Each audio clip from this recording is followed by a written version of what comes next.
What's going on, Broncos Country? Welcome into a live Broncos Breakdown by Chat Sports. Matthew Peterson here, hanging out with you guys in the middle of July with training camp just a few short weeks away. So shout out to everyone watching right now, because the diehards, they do not tune out at all. But we know that the fair weather fans come and go as the season goes. So thanks so much to everyone who's tuned in so far. We're going to let the audience build up a little bit before we jump into our segments today. And one segment on today's show is devoted to the wide receivers, right? Talking about this unit because it is the most, deep unit on this roster in terms of depth, right? Your wide receiver 3 is better than a lot of teams' wide receiver 2, in my opinion.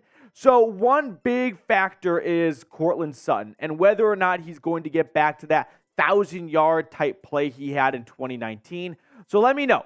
Will Courtland Sutton get 1,000 yards this season? Simple yes or no in the comment section. I'll be giving shout-outs to everyone who participates in the live chat. So let me know if you think Courtland Sutton can get back to being a 1,000-yard receiver. Because if so, this season could go a lot better than last season. Because the big question mark is, will Sean Payton fix Russell Wilson, right? That is the biggest question going into 2023. And a big way to help that answer with a positive result is good play from the wide receivers like Courtland Sutton, because he's a highly paid player, and unfortunately he has not lived up to the paycheck the last 2 seasons. So I've got Javonte Williams. Vontae's in the house. Shout out to you, Pookie, saying no. Ernesto Siebert says yes. Garrett saying no, he'll get 650 yards. Austin Gill says yes. We got Stomp saying no chance. Terry Dickerson says no, Tim Patrick will get it. I'm very excited for this season because if Jeudy, Sutton, and Patrick are all healthy, that would be a first, right? Last year in 2022, we missed Tim Patrick. In 2021, we missed Jerry Jeudy for about half of the season, missed 6 games, 7 games. And then in 2020, we missed Courtland Sutton. So hopefully we can get all 3 guys healthy at the same time, because that has been a rarity. So I'm getting some yeses, I'm getting some nos. We're getting some mixed reviews right now in the chat. Now, while we continue to let the audience build up a little bit, let me know where you are tuning in from. We ask this every single week, and it's always good to see where our viewers are from, because it really speaks to how big and proud this fan base is, right? It's not just limited to the zip code of Denver or anything like that. It goes from coast to coast. So let me know where you are watching from today. We have Ernesto tuning in from Brazil. Obrigado. We've got Gilbert, Arizona, Monument, Colorado with Javonte Williams. Keep getting those cities and countries and states in the chat right now. We'll be shouting out everyone who is letting me know where they are tuning in from.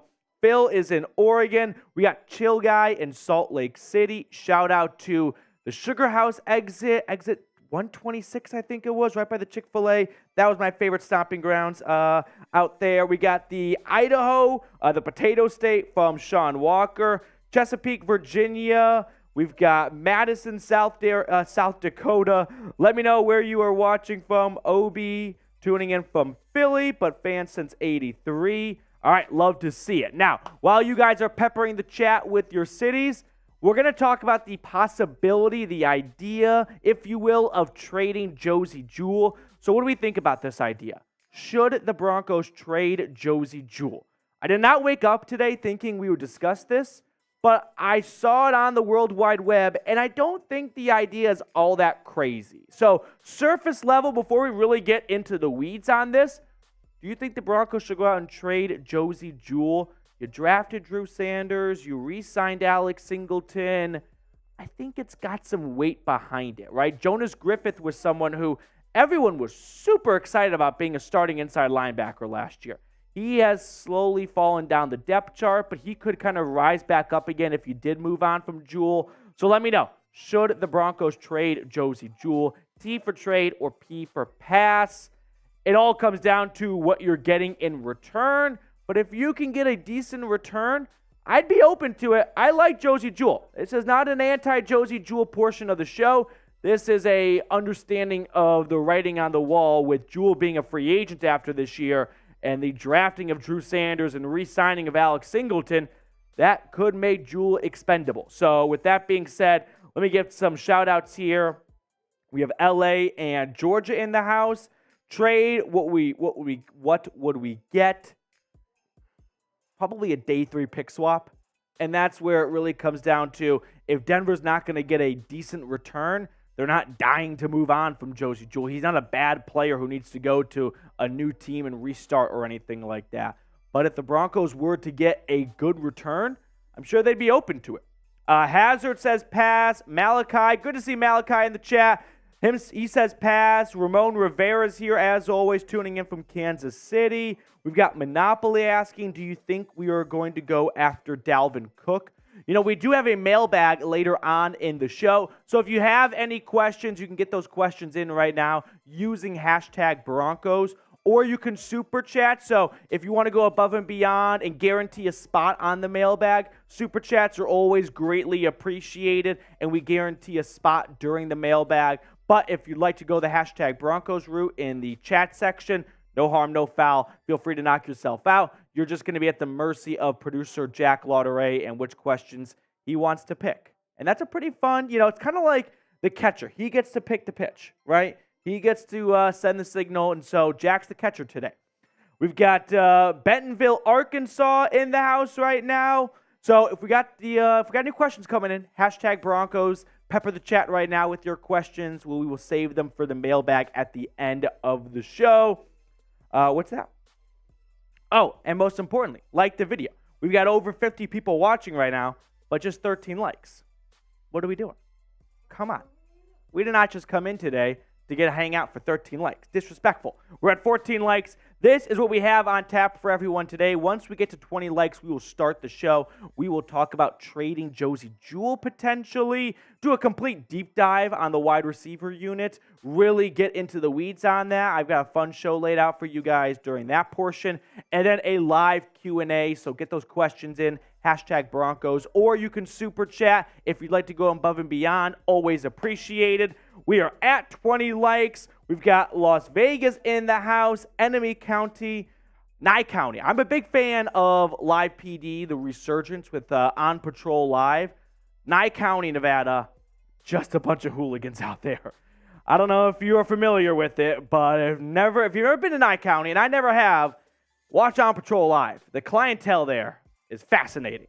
Now, with that being said, Mr. Lauderay, we have the green light to jump into today's show. Okay, so we're going to talk about the potential of trading Josey Jewell to start today's live Broncos breakdown. If you're just tuning in, make sure to like the video. It goes a long way to support the channel. So with that being said, let's jump into it.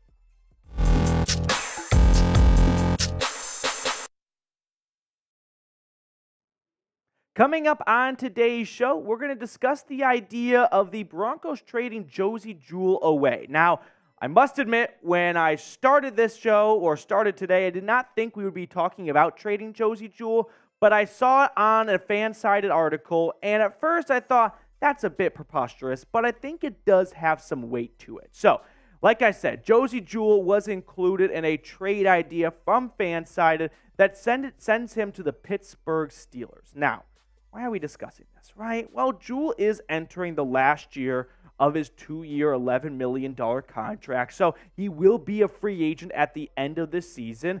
And if Denver has no plans of re-signing him, there could be something to trading him now and getting a pick before he's a free agent and you don't get anything at all. I don't think this idea is all that far-fetched. Like, I didn't initially think of it myself, but when you re-sign Alex Singleton to a 3-year, $18 million contract, which for Tier 2 off-ball linebackers is pretty good money. Like, he's not a Roquan Smith or a Fred Warner of the league, but 3 years, $18 million is a good chunk of change for a position that's somewhat dying as of late. And then you draft Drew Sanders, right? You use one of your first draft picks on the Arkansas linebacker. All of a sudden, you kind of have 2 starting linebackers right there, potentially, between Singleton and Sanders. So you could flip Jewell for a pick and still roll with 2 really good starting inside linebackers. This is what Lou from Fansided wrote. Jewell has injury concerns and is in the last year of his deal with the Broncos. The team drafting Sanders does make it seem like they are preparing for Jewell to leave in free agency. Well, if that's their plan, why not get a draft pick for him? So before we get even further into today's show, I want to get a bit of a pulse of everyone watching right now. What's the room temperature like on this? Do you guys think the Broncos should trade Josey Jewell? Of course, the big question is, what are you going to get in return? Because I'm not dying to trade good players away. And I think Jewell is a very good player. But I'm open to the idea because you have Singleton and you have Sanders. So you do have two really good linebackers that could fill in nicely and you won't miss a beat. So let me know in the comment section. This is the pinned comment. So scroll on down and give me your thoughts.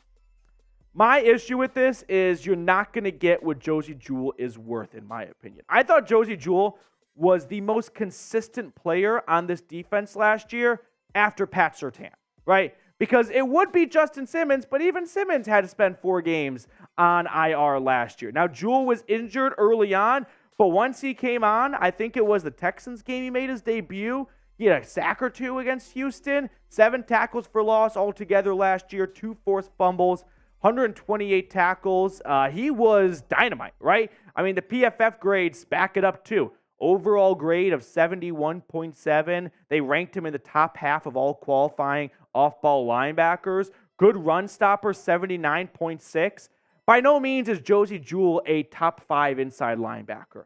But for what you're paying him to be, he is definitely exceeding expectations in my eyes. So if it comes down to a rough idea of what a trade could look like, Denver gets a 5th-round pick from Pittsburgh. This is what FanSided suggested as a trade destination. And in exchange for a 5th-rounder, Steelers get Josey Jewell and a 7th-round pick. Now, I know that's not a very sexy return, but for an off-ball linebacker on the last year of his contract who did miss some time last year, let's face facts. You're not going to get a whole lot for Josey Jewell. And it's somewhat similar to what Denver did last year. Remember the Malik Reed trade right before the 53-man roster cut-down day? He went for a day 3 pick swap where Denver got a 6 and Pittsburgh got a 7th. So I think Josey Jewell is ahead of Malik Reed. And that's why I use this similar blueprint and just bump it up from a 6th to a 5th, which a 5th, I don't know. There's just something psychological about 6th and 7th kind of get lumped in together as like just the bottom of the beer. It's no good. No one likes it. But a 5th, that can be a bit tempting. So if you guys were the Peyton Brass, would you do this trade? Josey Jewell for a 5th more or less, because you're trading a future 7th. Who gives a shit? But let me know, would you do this trade, yes or no, in the comment section. Now that we have some framework for what a Josey Jewell trade could look like, a 5th, I'm tempted. Now, if it's a 6th or a 7th, I'm passing, because I don't want to get ahead of my skis here and just anoint Drew Sanders as a starting inside linebacker week 1 after a couple of OTAs and minicamp practices with no pads on. But a 5th for a team that doesn't have all their picks next year is a bit tempting. Remember, they still have they lost a 3rd-round pick for the Riley Moss move-up draft selection. So if you can get a 5th for Josey Jewell entering the last year of his contract, by no means am I trying to trade Jewell away. I like Josey Jewell as a player, but I can also understand the pros and cons of last year of a contract has not always been the most available player, and the Drew Sanders hype train is full steam ahead right now. Now, before we get on to the rest of today's video, the Broncos retro t-shirts from Fanatics are still available, but they're not going to be available forever, so do not wait any longer and get your very own by going to chatsports.com/DENretro. I've included that link in the comments and the description of today's video. So snag yourself what I think is a pretty awesome Broncos retro t-shirt. Support your favorite team, rep your favorite squad. We're also staying cool this summer by getting a retro throwback Broncos t-shirt. So getting into the weeds even further on this idea, if you're going to trade Josey Jewell away, you got to have some good replacement options. And sure, Drew Sanders would be a nice man up. I'm a big fan of the Drew Sanders selection. I think he's going to be a wrecking ball for this team. But you also have Jonas Griffith, who was a starting linebacker last year going into the season. Unfortunately, he could not stay healthy either. But if you can roll, if you're comfortable with Alex Singleton, Drew Sanders, and Jonas Griffith as your 3-man linebacker crew with 2 starting, so a 3-man rotation for 2 spots, and you want to get a pick in exchange, That's not the worst thing in the world, in my opinion. Now, if I had to predict which linebackers or inside linebackers end up making this 53-man roster, Singleton and Jewell, I think, do make it. I did see something in that article from Fanside about Jewell being a surprise cut candidate. I wouldn't be shocked if he got cut because there are some savings, but I don't think you cut good starting linebackers just to save a buck or two. Like, it's got to be some big savings, and that player has to be overpaid. I don't think that's the case with Josey Jewell. Drew Sanders, Jonas Griffith probably definitely Drew Sanders, but Griffith probably makes the roster as well. And then I got Justin Strnad and Seth Benson, the UDFA, going to the practice squad. So if you are open, if I'm talking to Sean Payton right now, moving Drew Sanders into the starting lineup and getting a good pick for it, I'm in, right? It comes down to what you get back in return for Josey Jewell. That's really the line in the sand here. If you're getting a 6th or a 7th, no.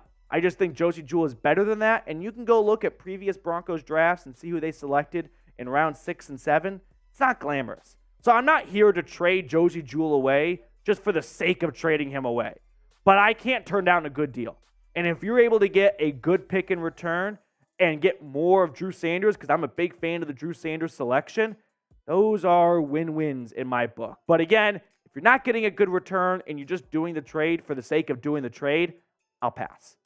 Before we get on out of here, it is time for our summer hot take. Today's episode was filmed during our live show, by the way, every single Tuesday at 3 o'clock Mountain Time. So the weather boys said it would be 94 degrees in Denver, and that's scorching hot. So that's a first take hot take, and here's my first take hot take. Drew Sanders will be in low-level chatter for Rookie Defensive Player of the Year. He's not going to be a Vegas favorite or anything like that, but I think if Drew Sanders gets the opportunity to jump into the starting role, like trading Josey Jewell away or an injury pops up, he's going to make the most of that opportunity. So, like Micah Parsons, not the same player, but similar position going into their rookie season, he'll be a linebacker that's blitzing a lot, that comes off the edge and whatnot. And in that situation, I don't think Jewell's going to win Rookie of the Year as a defensive player or Defensive Rookie of the Year, but I think he's at least going to be in the conversation. There will be Vegas odds, and he won't be at the bottom. So that is my first take hot take. Thanks so much for tuning in. We will see everyone later. Should the Broncos trade Josey Jewell, T for trade or P for pass? Give me your thoughts in the comments section. I like Josey Jewell, but I am, open to a good deal. And if a team wants to blow Denver away with a good offer and they've got a good backup plan in place in Drew Sanders, the stars could align, right? Because you really need to check a couple boxes before you entertain the idea of a trade, right? Is it worth the value you're getting in return? And do you have a good backup option in place? If you don't have yeses from both of those, and the second one is you're not trying to rebuild, which Denver's not trying to rebuild right now, then not opposed to it. Definitely not opposed. Javante is siding with me, it looks like. Solomon says pass. Salgado says pass. I'm not clowning anyone for wanting to pass on this because I like Josey Jewell as a player. I can just see the logic behind it. That's all I'm saying. Ram Stomp says trade. That dude says pass. Richie says yes. We need to get a better center. Simon says Denver needs to get stronger defense like Von Miller. He was a good person from Denver, and he always made us better. I wish that this turned into a Von Miller eulogy really quickly.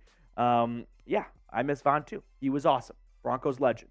Best player potentially ever. Like John Elway, Peyton Manning, their quarterbacks will always lead, but Von was different. All right, we have a mailbag coming up, by the way, towards the end of the show after this next segment. So if you have a question you want to ask, you can use hashtag Broncos in the live chat. If you don't get hashtag Broncos in your question somewhere, the beginning, the middle, or the end, then our software can't pull it. And if you want to guarantee a spot on screen and you want to support the show, Super Chats go a long way, like I said, to keep the lights on, so to speak. So Super Chats are always appreciated, never turned down here at the show, but that is up to your discretion. So with that being said, we do have another segment to get into before this mailbag. Once I get the green light from Mr. Lauderay, we will jump on into a whole deep dive on wide receiver. So get ready to nerd out with me because we're going to get into the X's and O's here. Jack Attack, we ready? Okay. Let's talk about the wide receiver unit.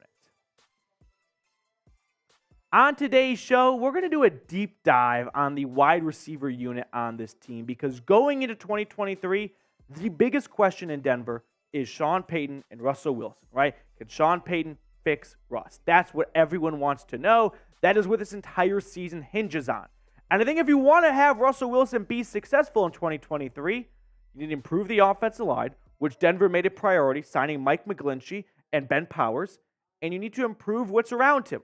And that's mostly wide receivers, which Denver used their first draft selection on, right? Marvin Mims was the first man off the board for Denver, so clearly they have done a lot to try and improve Russell Wilson's surroundings to get the most out of him and to try and sacrifice this contract. So let's spend the next 10 or so minutes really talking about this wide receiver unit because it has been a tough nut to crack for Denver. Go back to the last time or the first season after their above 500 season. That's a weird phrasing. The last time they were above 500, 2016, and their first draft following it, you can see they made it a bit of a priority, right? They went with Carlos Henderson, who never played a snap in the NFL in round 3. Isaiah McKenzie's been okay for Buffalo lately. But moving along here, round 2 in 2018, they go Courtland Sutton, right? In 2019, they go with Juwan Winfrey. In 2020, they go with Tyree Cleveland. Are you noticing a trend? Every single year, Denver has selected a wide receiver, and they have not been able to really nail it down. Courtland Sutton has been the best single-season wide receiver since 2016. The last time they were above 500, 9-8. Or, no, I guess back then would have been, how did it work before? 9-7. That's right. My brain has forgotten how pre-17-game schedule worked. But aside from that, every single year, 2020, their first 2 selections were wide receivers, Jerry Jeudy and KJ Hamler. 2021, Seth Williams. Last year, Montrell Washington. And then this prior draft, Marvin Mims. So Denver has been chasing good wide receiver play for quite some time, really since DT and Emmanuel Sanders. And they only have one good season to show for, and that's Courtland Sutton in 2019. Since 2016, they've only had one wide receiver go over 1,000 yards in a single season. Courtland Sutton, that breakout sophomore campaign, 6 touchdowns, 15.4 yards a pop, big play machine off 72 grabs, and they have been chasing that 1,000-yard mark since then. So are they going to get back there this year? That is the big question here, and they've got the horses to do it. Jerry Jeudy, Courtland Sutton, Tim Patrick are all players who are capable, in my eyes, of getting to 1,000 yards. So with that being said, the pinned comment on today's show is this. Will Courtland Sutton get to 1,000 yards this year? Yes or no? If YouTube sticks an ad break, scroll on down during it, let the ad roll, give us a little extra buckaroos, and give me a Y for yes or N for no. Like I said, Denver's wide receiver core this year is special in my eyes. It is the best unit on this team. Like if you were to lose one guy from a room, I'd want it to be wide receiver just because you are so deep at that position. Whereas edge rusher, the moment Baron Browning went down, Denver had to go sign Frank Clark. Like that's how unconfident they are in the rest of the edge rushers. Now, unfortunately, this unit has been plagued with an injury ever since they all got put together in 2020. Jerry Jeudy, Courtland Sutton, and Tim Patrick. This team's starting wide receivers have played a total of 2 games together out of a possible 50, right? You go back to Courtland Sutton in 2020, tears his ACL in week 2. Jerry Jeudy, he misses 6 games his rookie year. Tim Patrick missed all of last season. So unfortunately, they have not been very available and coinciding and playing a lot of football together. Courtland Sutton, unfortunately, has had 2 different careers, pre-ACL and post-ACL. Pre-ACL, very promising start to his NFL career. 1,800 yards and 10 touchdowns in 33 games. But unfortunately, ever since that game in Pittsburgh, things have not been the same. It's a big-time bummer. He's played in just the same amount of games, 32 games, but the yards are down, the touchdowns are way down, the receptions are slightly up with fewer targets, but Courtland Sutton has just not been the same player since that ACL tear. 3 years removed now. And this is a make-or-break season for Courtland Sutton, right? First year back from an ACL tear, you get some leeway, right? You get a little bit of an extra long leash. But 3 years back, it is put up or shut up, right? It is make or break for Courtland Sutton, and there needs to be a big resurgence from him. Now, let's talk about Jeudy here, because he is this team's wide receiver one with the way he ended last year. Has yet to get to 1,000 yards. The drops have been frustrating. That is the biggest knock against him, because when he's healthy, his elusive burst, speed, and quickness. I mean, a lot of times you see wide receivers have a great 40-yard speed, right? Where once they get going, there's no slowing down. But they don't have that great 15-yard speed where they can stop on a dime. Jeudy has both. That's what makes him one of the best route runners in the NFL. He just needs to get some glue on his hands and learn how to hold on to the football a little bit better, which he started to do at the end of last season. Look at the way he ended last year. The last 6 weeks, 523 yards, had a hat trick against the Chiefs. Russell Wilson doesn't get hurt that game. The streak might be over. I'm just going to say it. So for Jeudy, it's about putting it together. Now, Jeff Legwold from ESPN had a fantastic write-up about this, and I wanted to share a little bit with you guys. Opposing defensive coaches often tell their defensive backs to try to rattle Jeudy, get physical, tug a jersey, verbally engage him. It has worked at times, and Jeudy has had heated exchanges with officials and opponents alike when things didn't go well, often at the expense of his own production in an already bulky offense. The fifth-year option has been picked up for Jerry Jeudy, so I don't think it's a make-or-break season in 2023 for him. He'll be on this team in 2024 unless he's traded. And maybe that happens, but that's for another video. But for now, what's at stake for Jeudy is a big fat contract extension, right? He is eligible to sign an extension. After 3 years, you can ink a big deal. And that's what's on the line here. Because if Jerry Jeudy starts the year off on a hot streak, I'm talking, it is trade deadline and he's got 700 yards and 7 touchdowns, something ridiculous like that. We saw George Paton ink a contract extension with Courtland Sutton and Tim Patrick in November of 2021.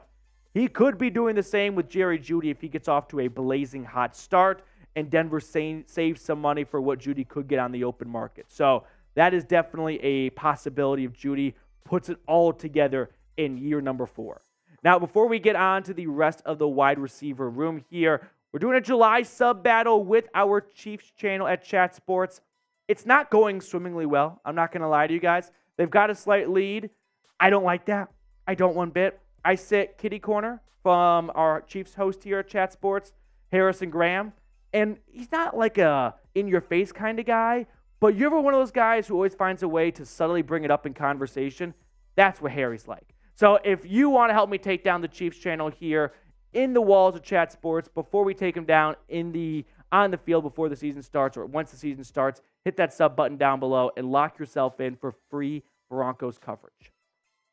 Now we talk about Tim Patrick here, the third wide receiver who unfortunately missed all of last season with an ACL tear, as we know, but the guy has been super consistent the 2 prior seasons, right? 2 straight years of over 700 yards, 11 touchdowns, which those aren't eye-popping numbers, but for 50 grabs, not a whole lot of targets, like his role in the offense with more targets and more receptions, he can get a whole lot more production in. Now, the big question for Patrick is, how will he rebound after tearing his ACL? I looked at some recent notable wide receivers and their first seasons after tearing their ACL. It's not great. Michael Gallup, after tearing his ACL, 424 yards and 4 touchdowns last year. Robert Woods last year for the Titans, not much better than Gallup. Odell Beckham Jr. coming back. This was his first ACL tear between playing time with the Browns and the Rams. Great in the postseason, but in the regular season, not the kind of numbers you expect from OBJ. The only outlier was Chris Godwin, who had a miraculous recovery. I mean, he tore his ACL in December 2021, and he put up 1,000 yards starting the season like 6-7 months later. So Chris Godwin was the only one that jumped out here as someone who rebounded well after an ACL tear. Now, the good news is Tim Patrick tore his ACL in August. All those other guys tore their ACLs in the regular season. So if it takes a full 12 months to recover, Tim Patrick should be ready to go August of 2023, whereas those guys had ACL tears ranging from October to December, so their 12-month recovery had them still a little bit slow to start the season. So fingers crossed that Patrick will come back and he will be 100% week 1. Maybe not 100%, but 90%. And by the time we get into week 3 and week 4, then he's ramped back up to 100%. So let me know who you think the leading wide receiver will be in the comments section. Type the initials for the player you think will end up being the wide receiver 1, because you can make solid arguments for all 3 of these guys. Jeudy has the highest ceiling in my book. Courtland Sutton is the only proven player of this bunch. He's the only guy that's gone over 1,000 yards.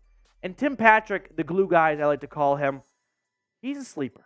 But I feel like in a Sean Payton offense with a Michael Thomas type role, Tim Patrick might step into that role quite nicely. So you can make good arguments for all 3. Let me know who you think ends up being the leading wide receiver. Time for some summer hot takes here as we get ourselves closer and closer to training camp. We're filming today's show during our live show on Tuesday. So weatherman said it'll be 81 degrees today. And that gets us into that warm plate take where, you know, the waiter brings out your food. It's like, plate's a little bit hot. Slow down. Don't touch it just yet. So my warm plate take is this. Jeudy finishes the season as the second best wide receiver in the AFC West behind Davante Adams. Travis Kelce is a tight end. He's basically a wide receiver, but for my argument, to fit my narrative, he's a tight end. Kansas City has dog shit wide receivers. And that's okay because Patrick Mahomes and Travis Kelce can do it all themselves. But there's no one from Kansas City I think is a better wide receiver than Jeudy. Now, there is a guy named Mike Williams and Keenan Allen in L.A., they're getting a bit old, and they've never been super reliable to play a full season. So that's my warm plate take. Is at the end of the year, Jeudy will be perceived as a better wide receiver than Keenan Allen and Mike Williams. He'll be behind Davante Adams, which there's no knock against that. Davante Adams is generational. So that is my warm plate take. Thank you so much for tuning in. If you like today's video, make sure to like it. Literally helps the YouTube algorithm out. Leave a comment, subscribe, all that good stuff, and I'll see you guys later. What do we think? Will Courtland Sutton get to 1,000 yards for the second time in his NFL career and a first since 2019? When it comes to the best wide receiver, I'm seeing a lot of JJs, which brings me to this. Jimmy Johns is criminally underrated in the Chat Sports office. Jack, feel free to hop on here. We had a pretty, I don't want to say heated, but lively lunch debate at Chat Sports today, and I included Jimmy Johns in one of my top tier sandwich locations. Jack, is Jimmy John's on your Mount Rushmore of fast food sandwiches? I just want to say for everyone that isn't in the office, which is everyone watching this show, the guys in the office, when it comes to lunch takes, some bad lunch takes they don't here. know ball. They don't know no food. No one in this they office. I know food. No one in this office knows ball. Yep. When it comes to lunch takes, I was hearing all these lunch takes today. I didn't partake. I was just kind of listening. I'm like, what are these takes? They're horrible. Rom says Jimmy John's is gross. Rom, you don't know food. Yeah, you don't know ball. Jimmy John's. Okay. I used to love Jersey Mike's. Jersey Mike's is great. It used to be my be-all, end-all. It used to be the only one I would go to. I had a bad I had a bad Jersey Mike sub one time. Yeah. I've never had a bad Jimmy John sub. So here's how you know I'm a big, I'm an ambassador for Jimmy John's. I got food poisoning from Jimmy John's in high school once. They're still, it's Jersey Mike's and Jimmy John's are my top 2 favorite sandwich spots. Jersey Mike's is great hot food. I get the Chipotle steak, Philly cheesesteak sandwich. But from Jimmy John's, nice, cold, refreshing BLT, you just can't beat it. So this was quite the segue here. I did not expect to talk about Jimmy John's, but I saw so many JJs in the chat right there. Also, their chips are undefeated. Love their barbecue chips. Jimmy John's bread is so fun. Rakeem knows bread. Rakeem knows bread. Jimmy John's bread is the best in the sandwich biz. That is undoubted. Okay, so we do have a mailbag coming up next on the show. So use hashtag Broncos or Super Chat. Still looking for our first Super Chat today. So if you want to be the MVP of today's show, go a little bit above and beyond to help us out here. Greatly appreciated. But if you have any questions at all related to this team or this upcoming season or anything under the sun, use hashtag Broncos in the chat, and our producer, Jack Lauderay, will pull those questions and put them on screen. Super chat, guaranteed on screen. Skip the line, get right to the front. Jack, we need some more questions, or we're about good to go, you think? Okay. All right, so if you got any questions at the last moment, super chat, and that way we can guarantee a spot on screen. Otherwise, hop in line with the rest of the pedestrians in the live chat using hashtag Broncos. And let's jump into a live Q&A. Mailbag time here on the Broncos Breakdown. I'm answering the questions that our live audience asked during our live show, which airs every Tuesday at 3 o'clock Mountain Time. So if you have a question you want answered, tune into our next live show. Now, our first question comes in from a longtime viewer here, Garrett Ringy. Any word on Javonte Williams' return date? Javonte Williams was at a football camp with Pat Surtain and said he expects to be ready for training camp.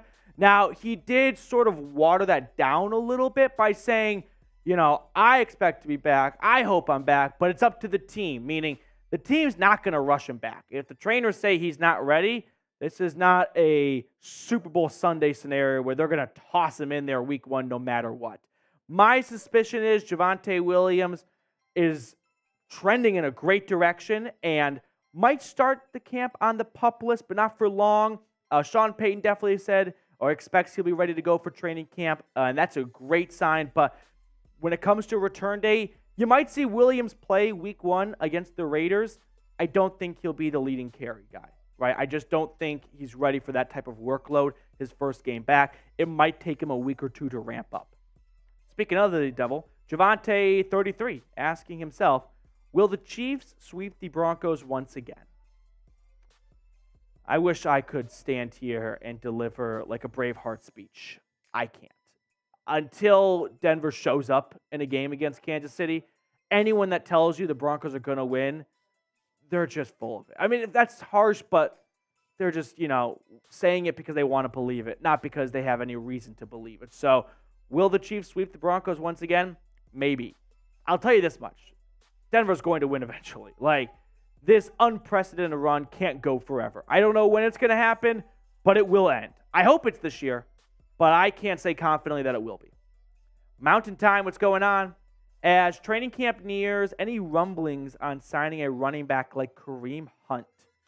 There have been rumblings about Dalvin Cook.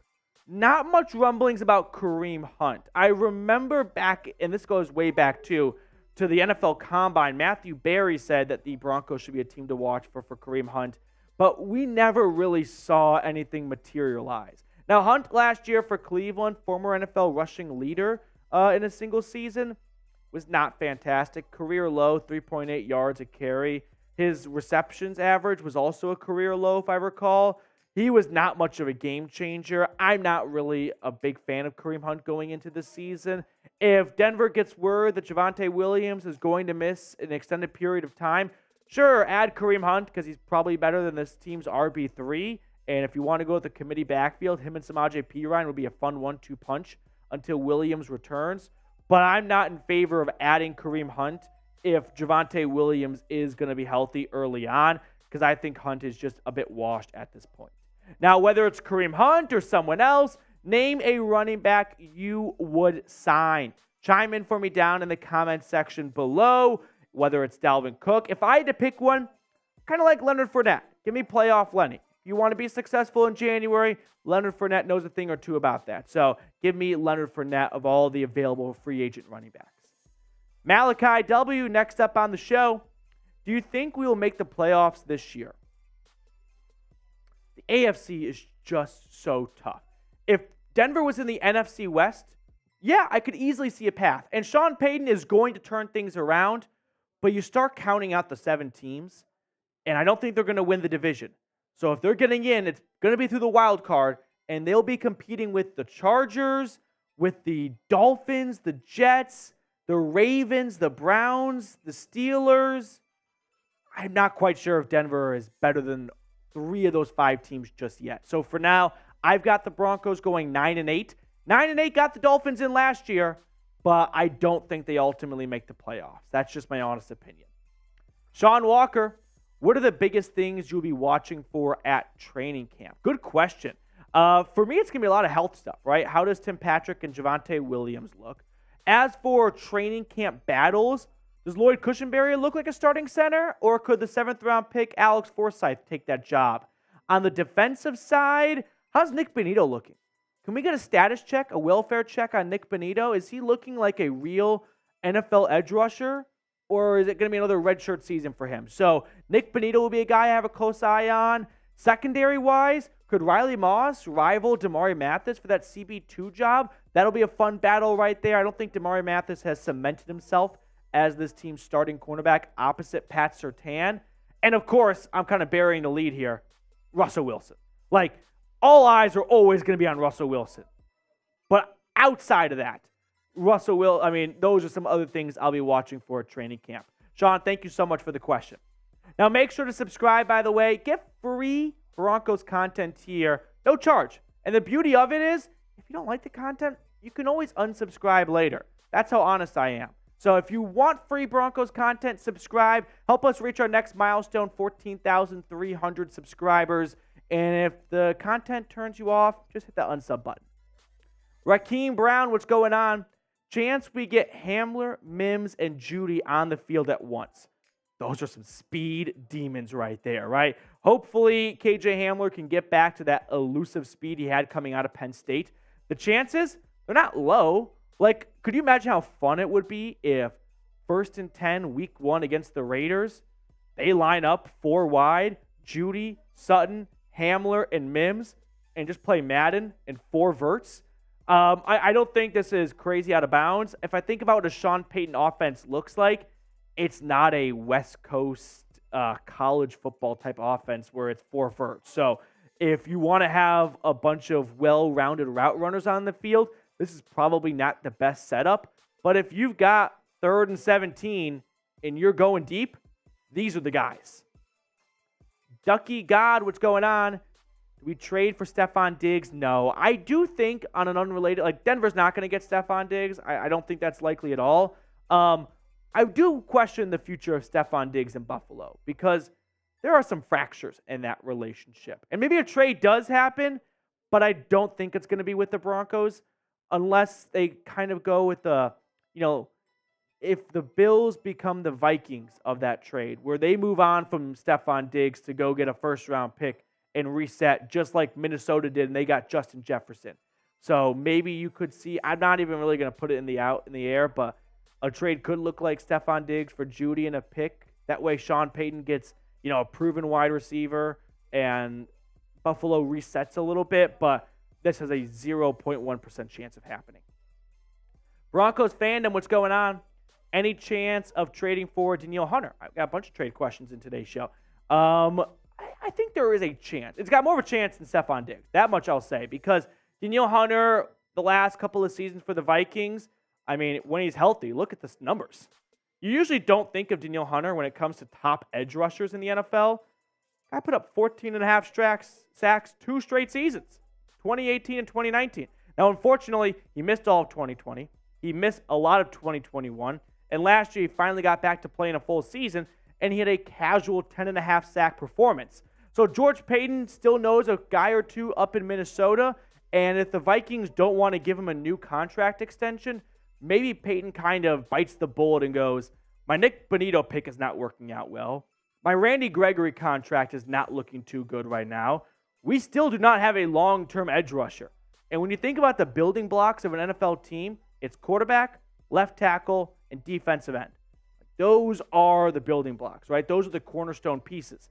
So if he thinks Danielle Hunter is a cornerstone piece for the next 4 or 5 seasons, that could lead to a trade. But for now, I think Denver's probably feeling pretty good about their committee edge rushing rotation with Baron Browning, Frank Clark, Bonito, Randy Gregory, and they're just going to hope that everyone can stay healthy.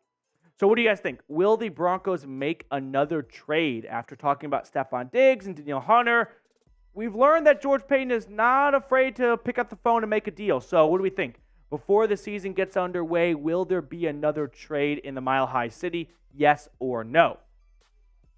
Ernesto Siebert, what's going on? Should the Broncos look for another kicker, or are they happy with Fry? I think they should and they will bring another kicker in for training camp. If Fry misses one kick in a preseason game, you can guarantee the next practice there will be 3 new kickers there. He's just so unproven. There has to be more competition that gets brought in. So keep in mind this year, the roster cutdowns are black and white. You go from 90-man to 53-man. There's no more 90 to 85 and 85 to 80. So there will be slow cuts just periodically throughout training camp, kind of like a rolling cut down. And in that situation, the moment Fry misses one kick, the 90th guy in the roster will get cut, and they'll bring in some more kickers and whatnot, or at least just bring him in for some tryouts. But I think they should and they will add more kickers. Ramon Rivera, what's going on, dude? Even if Josey Jewell doesn't get traded, do you think Drew Sanders could still take his job if he doesn't play as good as we would want him to? Yeah, I would say that Josey Jewell is not, an unmovable piece on this defense. We can throw up his stats from last season. Jewell put up really good numbers in 2022. I think after Pat Surtain, he was the most consistent piece on this defense. He missed the first week of the season, but once he returned, he was a rock-solid piece in the middle of the field. 128 tackles, 7 tackles for loss. I'm very excited for Drew Sanders, but if Jewell and Singleton play well and don't get hurt, Drew Sanders might be a player that comes on for blitz packages and things like that and might not have a huge role and then take over from Josey Jewell because he's a free agent after this season. We have some more questions to get to in just a moment, but we have an awesome deal going on with Fanatics where you can get this Broncos Retro t-shirt on sale. Chatsports.com/DEN Retro. Training camp is rolling around, so if you plan on going to training camp, do it in style. Rep a new Broncos t-shirt thanks to our friends at Fanatics. All the information you need is in the comments and the description of today's video.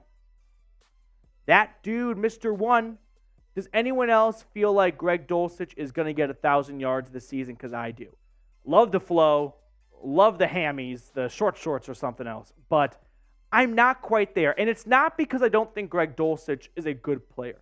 I mean, the way he played in that first game against the Chargers last year, mouth-watering stuff for years to come. But I'm thinking about what this offense is going to look like.